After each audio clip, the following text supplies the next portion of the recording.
Ngayong umaga po, magluluto po tayo ng isang special na simple, mura, ngunit masarap na putahe. Ngayon po ay magluluto po tayo ng sinigang na sardinas.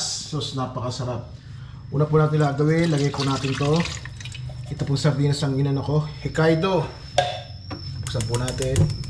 Yun o. Siyempre, lagay na rin po natin ng sibuyas, sibuyas, kamatis. Simple yan. Dagdagan po natin yung sabaw. Dagdagan po natin yan. Masarap higupin po yan. Yun. Lagyan po natin pampalasa.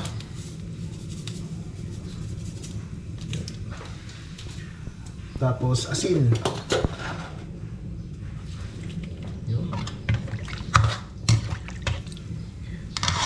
Lagyan na rin po natin itong kamyas.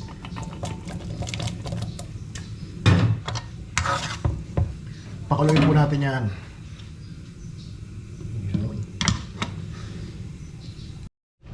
Okay, check po natin yun, oh. Sus, ang sarap nito. Ang bango, makakamalula pa. Tapos ang gagawin po natin, kunin po natin ang kamyas. Ano, kinukuha ko yan. Saka yung ano ba to? Kamatis. Ito po magiging ulam ko po sa pananghalian, mga kamaglulupa. Oh. Hindi na natin kukunin isda kasi hindi naman natin dudurugin yan.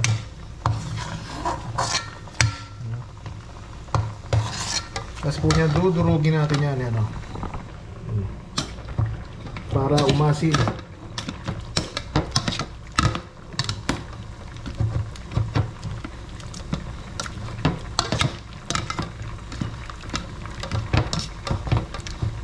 Okay, okay na yan. Balik na natin doon sa niluluto.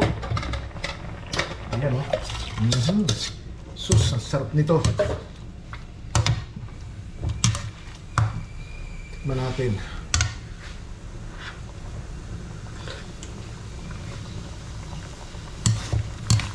Sarap, malasa.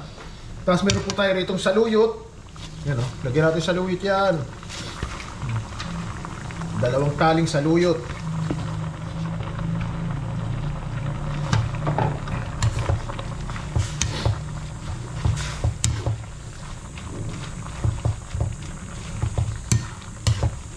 Pwede rin pulang sardinas, mga kamaglulupa.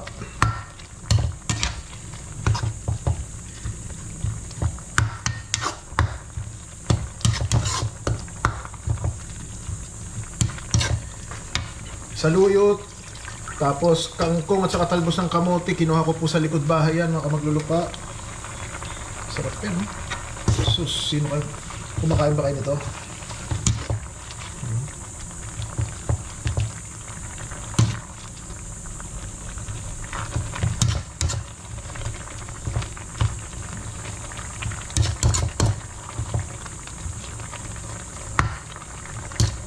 Tapos niyan, lagyan natin ng, syempre ng malunggay.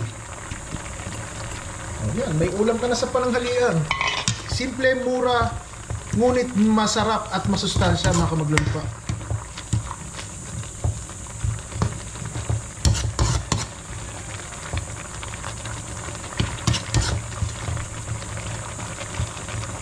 Okay na. Napakabilis.